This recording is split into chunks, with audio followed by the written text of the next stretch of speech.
Good morning, students. In the last lectures of the chemical bonding, we have discussed about the MOT, molecular orbital theory. According to molecular orbital theory, हमने क्या देखा था कि हम क्या find out कर सकते थे, जिन भी मॉलिक्यूल्स की हम पैरामैग्नेटिक डायमैग्नेटिक बिहेवियर को नहीं बता पा रहे थे, उसने क्या कर दिया, उनके पैरामैग्नेटिक डायमैग्नेटिक सारे बिहेवियर्स को एक्सप्लेन कर दिया। उसने उसके बाद उसके बॉन्ड ऑर्डर को भी बताया, उसकी बॉन्ड लेंथ को भी बताया। हमने देखा था कि बॉन्ड ऑर्डर और बॉन्ड लेंथ एक दूसरे के इनवर्सली प्रोपोर्शनल होते थे, कि बॉन्ड लेंथ अगर बढ़ती है तो बॉन्ड ऑर्डर डिक्रीज हो जाता था। तो वो सारी, इसके बाद हमारे पास जितने भी हमारे पास मॉलिक्यूल्स कि ये मॉलिक्यूल्स कंबाइंड क्यों कर रहे हैं और ये मॉलिक्यूल्स कंबाइंड करके ये मॉलिक्यूल बना सकते हैं या नहीं बना सकते हैं, ये एटम्स कंबाइन करके ये मॉलिक्यूल्स बना सकते हैं या नहीं बना सकते। फॉर एग्जांपल हमने देखा था N2 की फॉर्मेशन हो रही थी, O2 की फॉर्मेशन हो रही थी, नाइट्रोजन नाइट्रोजन के बीच ट्रिपल बॉन्ड आ रहा था, ऑक्सीजन ऑक्सीजन के बीच डबल बॉन्ड, मिस बॉन्ड ऑर्डर क्या आ रहा था 2। जबकि हीलियम के अंदर हमारे पास क्या आया था, हीलियम 2 के अंदर हमारे पास बॉन्ड ऑर्डर है 0। It means helium helium bond की फॉर्मेशन नहीं हो सकती थी। उसके बाद इसमें छोटा सा टॉपिक और आता है भाई हमारे पास अलग है वो थ्योरी से, हाइड्रोजन बॉन्डिंग। कौन सा है? Hydrogen bonding. अब देखो हाइड्रोजन बॉन्डिंग का मतलब क्या है कि हाइड्रोजन किसके साथ बॉन्ड बनाता है। हाइड्रोजन बॉन्डिंग, अब इसके अंदर हमारे पास सबसे पहले मेन कंडीशंस क्या होती है हाइड्रोजन बॉन्डिंग के अंदर, कि हाइड्रोजन जब भी बॉन्ड बनाएगा तो वो क्या होना चाहिए, दूसरे किसी इलेक्ट्रोनेगेटिव एटम के साथ बनाएगा और उसका साइज कैसा होना चाहिए, स्मॉल होना चाहिए, और उसकी इलेक्ट्रोनेगेटिविटी क्या होनी चाहिए, हाई होनी चाहिए। तो सबसे पहले हाइड्रोजन बॉन्डिंग के लिए कंडीशन क्या है कि हाइड्रोजन बॉन्ड जो बनेगा वो bye the sharing of electron से बनता है, और शेयरिंग ऑफ इलेक्ट्रॉन से अगर बनता है तो हमें पता है कौन सा बॉन्ड बनता है, कोवलेंट बॉन्ड बनता है। बट हमारे पास यहाँ पर हमने क्या कहा कि इसकी सेकंड कंडीशन, यानी कि हमारे पास कंडीशन क्या है कि ये वाला किसके साथ, एक तो साइज कैसा होना चाहिए, स्मॉल होना चाहिए, किसका भाई, जिसके साथ भी बॉन्ड बना रहा है, और वो कैसा होना चाहिए, इलेक्ट्रो नेगेटिव होना चाहिए। फॉर एग्जांपल मैं बात करती हूँ HF की, तो HF क्या बनता है, शेयरिंग ऑफ इलेक्ट्रॉन है। उसके बाद हमारे पास किससे, HCl की बात कर लो, HO की यानी कि H2O की बात करेंगे, ठीक है। अब ये किस किस के साथ हाइड्रोजन किस किस के साथ बना रहा है, फ्लोरीन के साथ, ऑक्सीजन के साथ, नाइट्रोजन के साथ। बट क्लोरीन का साइज हमारे पास हमें पता थोड़ा सा बड़ा होता है, बट मेनली जो ये कंपाउंड बनाएगा फ्लोरीन के साथ, ऑक्सीजन के साथ, नाइट्रोजन के साथ, क्या करके, by the sharing of electron. But due to electronegativity difference means fluorine, oxygen, nitrogen have the high electronegativity than that of the hydrogen. तो इसके ऊपर तो पार्सली क्या आ जाता है, ये इलेक्ट्रॉन्स को क्या कर लेगा, शेयर्ड पेयर ऑफ इलेक्ट्रॉन को अपनी तरफ अट्रैक्ट कर लेगा। अगर अट्रैक्ट कर लेगा तो इसके ऊपर पार्सली नेगेटिव चार्ज और इसके ऊपर क्या हो जाएगा, partially positive charge. Same case यहाँ पर हमारे पास पार्सली पॉजिटिव और पार्सली नेगेटिव, यानी कि जो हमारे पास इलेक्ट्रोनेगेटिव एटम है वो इलेक्ट्रॉन्स को अपनी तरफ अट्रैक्ट कर लेंगे, शेयर्ड पेयर ऑफ इलेक्ट्रॉन्स को, और उनके ऊपर पार्सली नेगेटिव। तो यहाँ पर हमारे पास क्या जनरेट हो गई भाई, पोलैरिटी जनरेट हो गई। क्या जनरेट हो गई, पोलैरिटी। और इसी पोलैरिटी के कारण हाइड्रोजन क्या करेगा, फर्दर किसी मॉलिक्यूल के साथ बॉन्ड बना लेगा। तो अगर हाइड्रोजन बॉन्डिंग के लिए हमारे पास स्पेसिफिक कंडीशन पूछे तो सबसे पहली कंडीशन क्या है कि हमारे पास जिसके साथ भी ये बॉन्ड बनाएगा वो एटम कैसा होना चाहिए, इलेक्ट्रॉन नेगेटिव होना चाहिए। सेकंड, उनका साइज भी क्या होना चाहिए, स्मॉल होना चाहिए। अगर स्मॉल लार्ज साइज हो जाता है तो वो हाइड्रोजन बॉन्डिंग नहीं बना पाएगा। अब देखते हैं हम HF की बात, हम क्या लिखते हैं कि यहाँ पर फ्लोरीन लिख लेती हूँ मैं, यहाँ पर हाइड्रोजन। हमने क्या देखा कि इसके ऊपर पार्सली नेगेटिव, इसके ऊपर पार्सली पॉजिटिव। तो ये हाइड्रोजन क्या करेगा, फर्दर मॉलिक्यूल्स के साथ, किसी दूसरे HF के साथ क्या बना लेगा, अपना हाइड्रोजन बॉन्ड बना लेगा। सेम केस नेक्स्ट वाले के साथ क्या बना लेगा, हाइड्रोजन बॉन्ड बना लेगा। तो ये हमारे पास क्या होता है, इंटरमोलिकुलर हाइड्रोजन बॉन्डिंग। तो ये जो बॉन्ड बना, यानी कि हाइड्रोजन और फ्लोरीन के बीच जो लिंकेज हुई है उसको, यानी कि जो बॉन्ड बना है उसको बॉन्ड को हम क्या बोलते हैं, हाइड्रोजन बॉन्ड बोलते हैं। सेम केस इनके अंदर आ जाएगा, जैसे OH यहाँ पर क्या बनता है मॉलिक्यूल, H2O। तो H2O के अंदर हम देखते हैं कि यहाँ पर अगर एक हाइड्रोजन है, यहाँ पर भी एक हाइड्रोजन है, ये फर्दर क्या कर जाएगा, दूसरे हाइड्रोजन के साथ लिंकेज कर जाएगा। किसके हाइड्रोजन के साथ, अदर वाटर मॉलिक्यूल्स के हाइड्रोजन के साथ। तो जो हमारे पास क्या बना भाई, वन मॉलिक्यूल और अदर मॉलिक्यूल्स के बीच क्या बन रहा है, एक इलेक्ट्रोनेगेटिव और एक इलेक्ट्रोपॉजिटिव, मींस हाइड्रोजन क्या कर रहा है, इलेक्ट्रोनेगेटिव एटम के साथ बॉन्डिंग कर रहा है, तो उसको हम क्या कहते हैं, हाइड्रोजन बॉन्डिंग कहते हैं। Hydrogen bonding are of two type. Most important है कि हाइड्रोजन बॉन्डिंग हमारे पास कितने टाइप की होती है, टू टाइप की होती है। उसमें बात करते हैं सबसे पहले इंटरमोलिक्यूलर हाइड्रोजन बॉन्डिंग। क्या है हमारे पास, फर्स्ट है इंटरमोलिक्यूलर हाइड्रोजन बॉन्डिंग और सेकंड आती है हमारे पास intramolecular hydrogen bonding. Intermolecular hydrogen bonding का मतलब क्या भाई, कि हमारे पास दो मॉलिक्यूल या हमारे पास फर्दर कोई भी अदर मॉलिक्यूल्स, यानी कि bonding between the hydrogen and electronegative atom, one of the hydrogen and other of the electronegative atom. अगर हमारे पास एक मॉलिक्यूल का हाइड्रोजन एटम दूसरे मॉलिक्यूल के इलेक्ट्रोनेगेटिव एटम के साथ अगर बॉन्डिंग करता है तो वो हमारे पास क्या कहलाता है, intermolecular hydrogen bonding. For example हमने HF की बात की थी, H2O की बात करें कि electronegative of the one and hydrogen यानी कि electropositive of the other molecule. तो यहाँ पर अगर हमारे पास electropositive of the one molecule and electronegative of the other molecules के बीच क्या बन रही है, हाइड्रोजन बॉन्डिंग बन रही है, तो उसको तो हम बोलते हैं intramolecular hydrogen bonding. But if in any case कि हमारे यहाँ पर एक ही मॉलिक्यूल के ऑक्सीजन और हाइड्रोजन के बीच क्या बन जाए, बॉन्डिंग आ जाए, तो वो हमारे पास क्या कहलाएगी, इंट्रामोलिक्यूलर हाइड्रोजन बॉन्डिंग। मींस जो इलेक्ट्रोनेगेटिव है वो भी उसी मॉलिक्यूल का है और जो इलेक्ट्रोपॉजिटिव है वो भी उसी मॉलिक्यूल का है, तो और वो दोनों आपस में क्या बना रहे हैं, हाइड्रोजन बॉन्डिंग बना रहे हैं, तो उसको हम क्या बोलते हैं, intramolecular hydrogen bonding. For example अगर हम बात करें ऑर्थो नाइट्रोफिनोल, ऑर्थो का मतलब क्या भाई, ये हमारे पास इसके कंपैरिजन में ये ऑर्थो है, ये मेटा है और ये पैरा। सेम केस ये ऑर्थो है, ये मेटा और ये पैरा है। तो NO2 मैं ऐसे लिख दे सकते हो इसको NO2 कि एक कोऑर्डिनेट बॉन्ड के थ्रू और एक डबल बॉन्ड के थ्रू। तो यहाँ पर ये हाइड्रोजन इस ऑक्सीजन के साथ क्या कर लेता है, बॉन्डिंग कर लेता है। मींस इलेक्ट्रोनेगेटिव ग्रुप भी किसका है, इसी मॉलिक्यूल का है, और इलेक्ट्रोपॉजिटिव मींस हाइड्रोजन भी किसका है, इसी का है। तो उस टाइम ये हमारे पास क्या बनता है, intramolecular hydrogen bonding.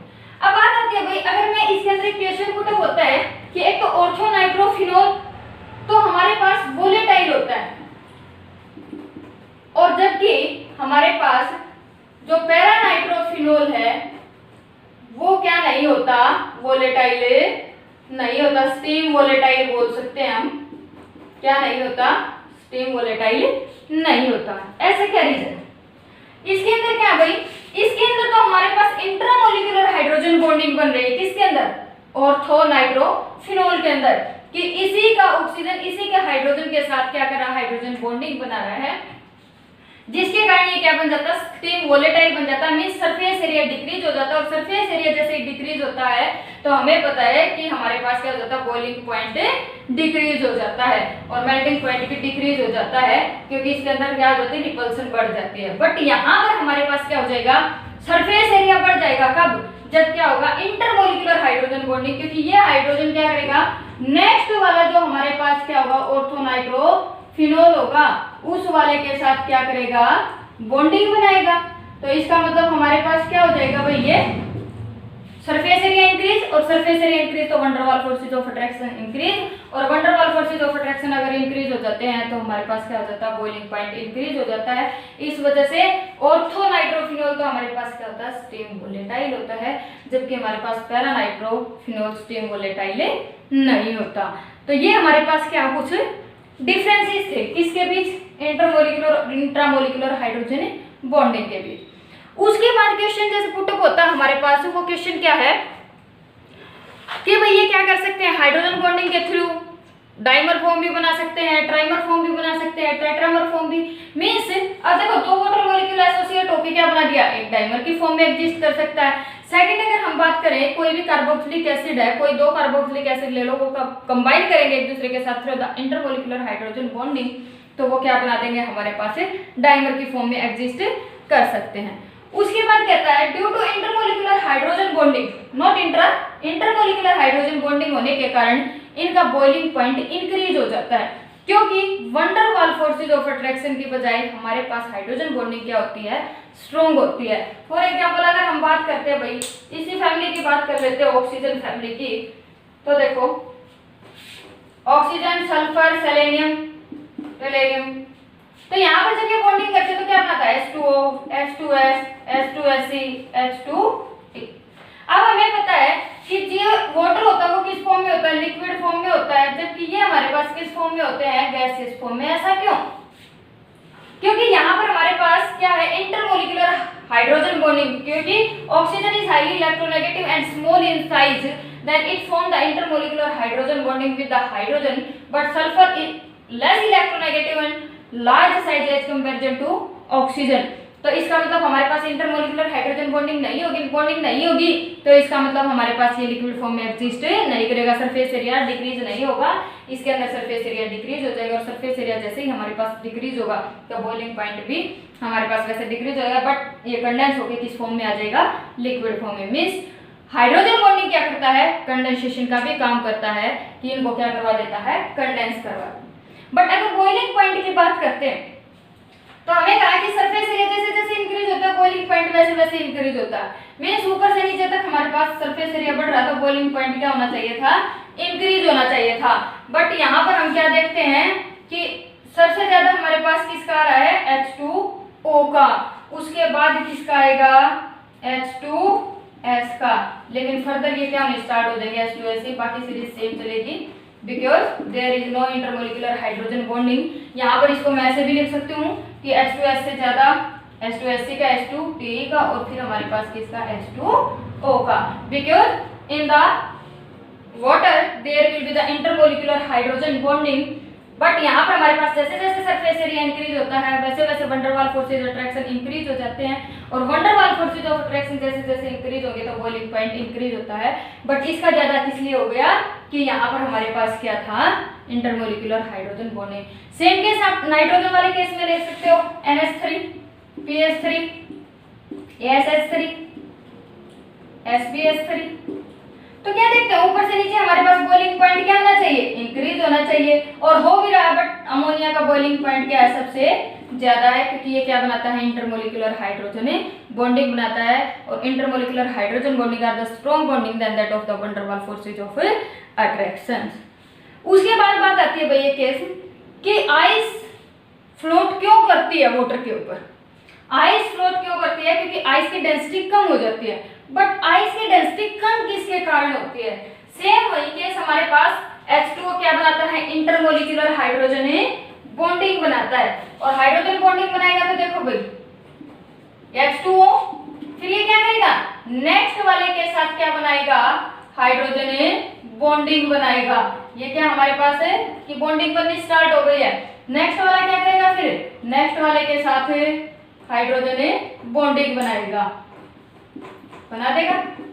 Same case ये हमारे पास इस तरह से चलते चले जाएंगे। नेक्स्ट वाला ये हाइड्रोजन क्या करेगा, दूसरे वाले ऑक्सीजन के साथ क्या बना लेगा, इंटरमोलिकुलर हाइड्रोजन बॉन्डिंग बना लेगा।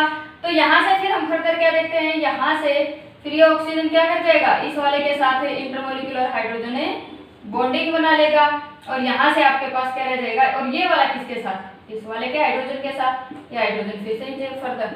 अब देखो जैसे जैसे हमारे पास ये इंटरमोलिकुलर हाइड्रोजन बॉन्डिंग बना रहा है, किसके अंदर भाई, जब ये कंडेंस हो जाता है, कंडेंस का मतलब जब इसको फ्रीज कर दिया जाता है, तो ये बिल्कुल ऐसे एडजस्ट हो जाता है। तो ऐसे एडजस्ट होने के बाद हमारे पास क्या हो जाता है, इनके बीच एक स्पेस क्रिएट हो जाता है जब ये कंडेंस फॉर्म में आता है, मींस यानी कि ये जब क्या होता है, फ्रीज होता है। तो यहाँ पर उन वाटर मॉलिक्यूल्स के बीच क्या हो जाता है, एक स्पेस क्रिएट हो जाता है, टेट्राहेड्रल शेप बोल सकते हैं जिसके अंदर हम, तो वो स्पेस क्या कर देगा, वॉल्यूम को इंक्रीज कर देगा, और वॉल्यूम इंक्रीज कर देगा तो डेंसिटी हमारे पास क्या होती है, मास पर यूनिट वॉल्यूम। हमारे पास मास तो वही है बट वॉल्यूम क्या हो गई, इंक्रीज हो गई, और वॉल्यूम इंक्रीज होगी तो डेंसिटी डिक्रीज हो गई। और if in any case density अगर डिक्रीज होती है तो हमारे पास कोई भी चीज जिसकी डेंसिटी कम होती है वो हायर डेंसिटी के ऊपर क्या करती है, फ्लो करती है। ठीक है, उसके बाद एक क्वेश्चन और बनता है भाई यहाँ पर कि एक मोस्ट इंपोर्टेंट क्वेश्चन कि हमारे पास 0 से 4 डिग्री सेल्सियस तक जब वाटर को हीट किया जाता है तब डेंसिटी के ऊपर क्या फर्क पड़ता है, और 4 डिग्री से ज्यादा किया जाता है तब डेंसिटी के ऊपर क्या फर्क पड़ता है।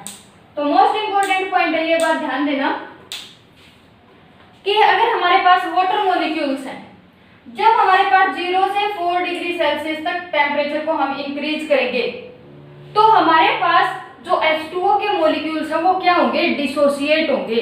मींस वो हीट किसके अंदर कंज्यूम हो गई, उन बॉन्ड को डिसोसिएट करने में कंज्यूम हो गई, और डिसोसिएट हो जाएंगे तो एक दूसरे के क्लोज में आ जाएंगे, और क्लोज आ जाएंगे तो हमारे पास वॉल्यूम क्या हो जाएगी भाई, डिक्रीज हो जाएगी। क्योंकि 0 से 4 डिग्री तक हीट किस में यूज हुई है, सिर्फ और सिर्फ किसको, बॉन्ड को डिसोसिएट करने में। मींस वॉल्यूम क्या हो गई, डिक्रीज हो गई। बट फर्दर जब हम देखते हैं 4 डिग्री से आगे तो 4 डिग्री तक सारे के सारे बॉन्ड क्या हो चुके हैं, डिसोसिएट हो चुके हैं। अब जो हम हीट देंगे, अब जो हम एनर्जी देंगे वो क्या करेगी, उसको बॉईल करने में काम आएगी। मींस उसके वॉल्यूम को इंक्रीज करने में काम आएगी। तो यहाँ पर वॉल्यूम क्या होनी स्टार्ट हो जाएगी, इंक्रीज होनी स्टार्ट हो जाएगी। मींस 0 से 4 डिग्री तक डिक्रीज हुई है, जितनी भी मैक्सिमम डिक्रीज होनी थी 4 डिग्री पर हो चुकी है, उसके बाद वो बॉईल होना स्टार्ट होगा तो क्या होनी स्टार्ट हो जाएगी, वॉल्यूम इंक्रीज होनी स्टार्ट हो जाएगी। देखो बेटा डेंसिटी क्या है, मास पर यूनिट वॉल्यूम। तो यहाँ से यहाँ तक वॉल्यूम मैक्सिमम डिक्रीज हुई, तो वॉल्यूम डिक्रीज हुई तो डेंसिटी क्या हो गई भाई, इंक्रीज। तो वाटर की डेंसिटी मैक्सिमम कहाँ पर होती है, density maximum at the 4 degree Celsius. और वॉल्यूम आगे क्या होनी स्टार्ट हो गई, इंक्रीज होनी स्टार्ट हो गई। अगर वॉल्यूम इंक्रीज होनी स्टार्ट होगी तो फर्दर हमारे पास डेंसिटी क्या होनी स्टार्ट हो जाएगी, डिक्रीज।